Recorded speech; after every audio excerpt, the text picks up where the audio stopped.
Preview lows to discuss as per usual, but massive game for Manchester United. Arsenal playing Liverpool tomorrow night. I'm going to be doing a watch-along for that on That's Football if you want to join me for that.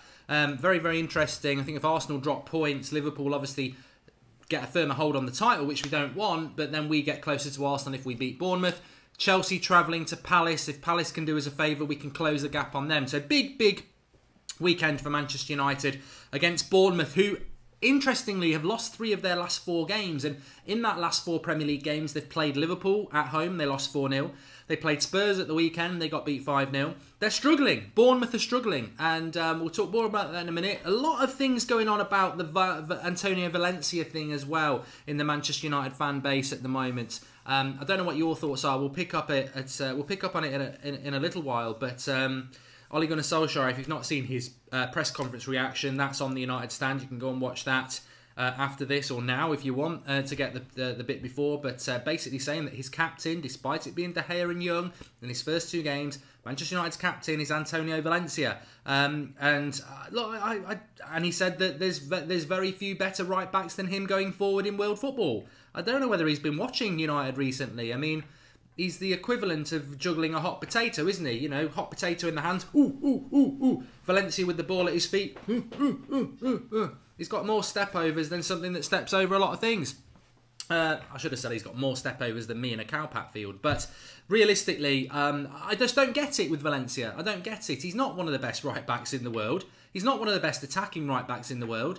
You know, he couldn't cross his legs. And he's so indecisive. You know, he does that all the time. He's so indecisive. He can't defend very well. I think he's finished. I really do. I think he's finished at United, and it surprises me that he is our captain.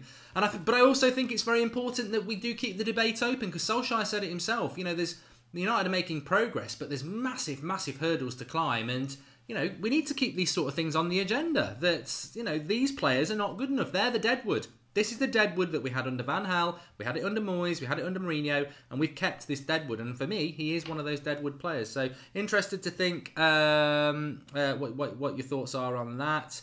But let's get into Manchester United versus Bournemouth first of all.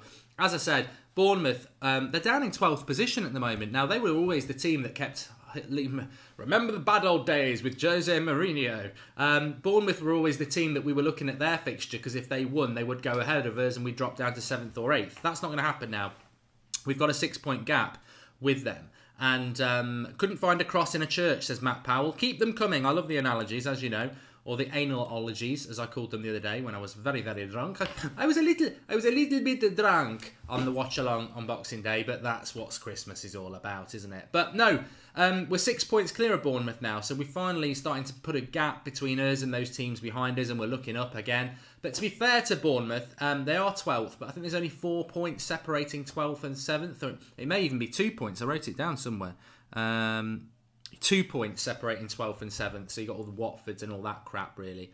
But this is my predicted team on the left, on the right. Somebody just said that Valencia isn't fit.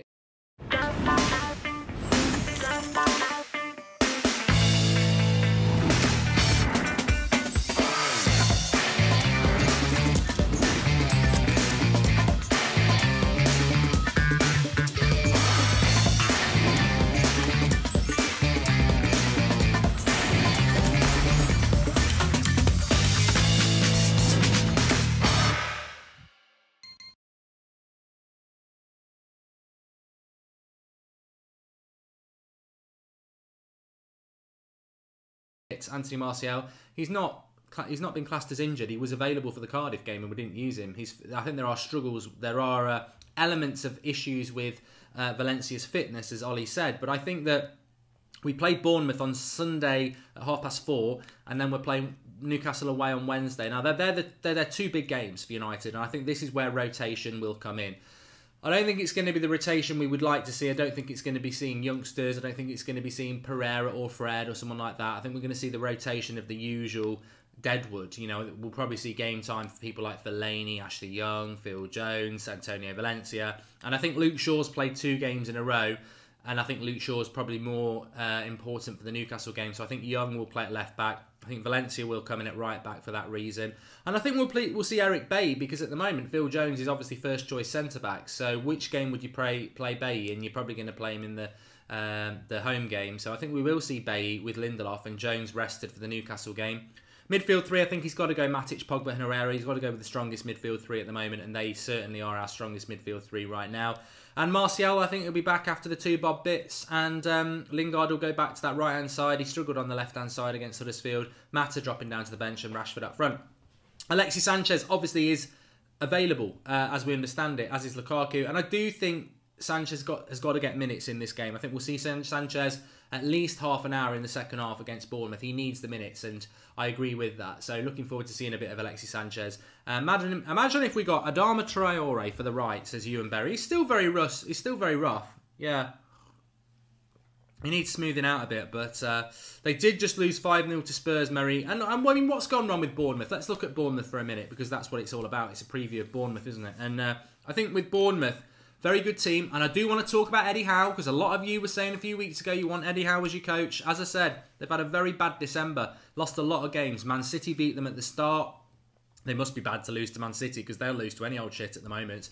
They've been stuffed by Liverpool at home, they've been stuffed by Spurs, but they also, I think they lost to Wolves, didn't they?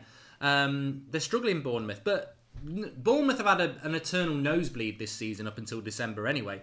What Eddie Howe has done with them has been fantastic. They've got no money, they've got a tiny ground, I think 10,000 capacity, it's tiny, and he's exceeded expectation, and they were around 5th and 6th for much of the start of this season. They're now starting to drop off a bit, they picked up a few injuries. And this is what happens when you're a small club. They haven't got a big squad. They haven't got masses of money. And they're starting to get fatigued. You know, the season is starting to catch up with them now. And what normally happens with a team like that is once they start losing a couple of games, they get into a bit of a rut. And I think that's where Bournemouth are at the moment. So it's a perfect time for United to play them. Can they come to United and keep it tight like Huddersfield tried? They're not really that sort of a team with Eddie Howe. I don't think that's his approach. So I think it will play into our hands that we're buzzing. We want to play quick attacking football. I don't think Bournemouth are a part of the bus sort of team, so I can see us winning this 2 or 3-0, to be honest with you. I think it's the perfect time to play Bournemouth. I think Bournemouth will come out and play. As we've seen quite recently, we got that late winner with Rashford, didn't we? Jose Mourinho said himself, I think it's the vitality, isn't it, Bournemouth? He said we could have been 4 or 5 or 6-2 down at half-time. They started off very well with us. They didn't take their chances, and then we won it late on, and we were better in the second half. And I think that's not going to happen in this game because we're the home team. But Bournemouth will come to play. But I don't think Bournemouth in a sentence as a sort of what are Bournemouth? You know, they're a shark with no teeth. Basically, they can be deadly if you let them swallow you. But they're a bit toothless, and we saw that when we played them. And I think that's going to be their problem. And also, I think they're struggling with fatigue at the moment. So Bournemouth I think they'll end up around the mid-table. But it's a good game for United again. And then we're going to the Newcastle game. We'll hopefully win that. And if we've got 4 wins from 4, what more could you hope for? So, yeah, I don't see much of a problem with Bournemouth. They're really struggling. Martin McCulloch says sell Fred. I think that would be... and Kieran Burns says Fred's a flop. I think you're going to be made to look very silly about those comments. But it's your opinion. Fred's a new signing. He's been... You know, basically what Fred is... He is effectively like buying a new pair of shoes. I'm not talking trainers because they tend to fit quite well. It's like buying a new pair of school shoes or work shoes or whatever. Really good shoes. Italian leather, right? And what do you have to do with those? You've got to wear them in. They're beautiful shoes, but if you walk around in them and if you haven't put plasters on, they're going to absolutely kill you. You're going to be in agony. And what United have done with Fred under Mourinho is they've bought those new shoes. They've looked at them, they've got them out, they've gone, oh, they're nice, and then they've put them away in the cupboard. And when we put them on now, they're a bit painful because they need wearing in. And Mourinho has not worn him in through this season, so he's not ready to play. And now people are going, oh, it's Christmas and Fred's a flop. I mean, it's appalling. It's appalling the amount of game time he's been given by Mourinho.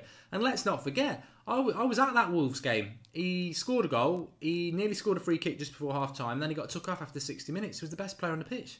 It was ridiculously early. Young boys, again, best player on the pitch, took him off after an hour. So I don't think Fred's a flop by any means. But the most important thing is Alexis Sanchez. Alexis Sanchez is the most important one. He is what everybody's excited about at the moment, thinking, well, will Sanchez play against Bournemouth? And the cold, harsh facts is, there's your flop. I mean, I love Alexis Sanchez. I'm almost reminiscing about when we signed him a year ago. I was so excited. Actually, keep your eye out over the next few days because I'm putting together the United Stand year review. We've got the beach incident with the fruit seller. We've got Phil Jones penalty in the FA Cup. I've just been laughing all morning, pulling the bits out for it. But one of the clips was signing Alexis Sanchez, and it made me think about how excited I was when we signed him. And what a disaster it's been for him, for us, for the club. It's not worked out well at all. But I think we're all clinging on to the hope that, look at Pogba now. Look at Lingard and Martial, Rashford now. You know, we clearly were playing a very, very negative style of football under Mourinho, and now we're playing more on the front foot. Quick, fast football. Well, you know, whatever you think about Arsenal, they are, to steal a line from Expressions, they are a bit like an apron. You know, it's all right at the front, but the back's wide open. And I think that's Arsenal. Have always been like that under Wenger, especially. You know, they're an attractive footballing team. They score good goals. They're fast. They want to play on the front foot, but they're defensively very, very poor. So Sanchez is used to playing this brand of football that we've seen with Ollie in the first 2 games. So we're all hoping that Sanchez is going to come back and get back to it. I mean, my only fear about Sanchez is my only fear about Toby Alderweireld, really. It's like, is it decline years now? Are they in decline years? Have they lost a yard of pace? And that's the thing that concerns me. But you know, I'm hopeful it's going to work out well. One touch play, says Osman. Exactly, one touch and you're in. Mark, what do you think about the winger Nicolas Pepe as our winger to be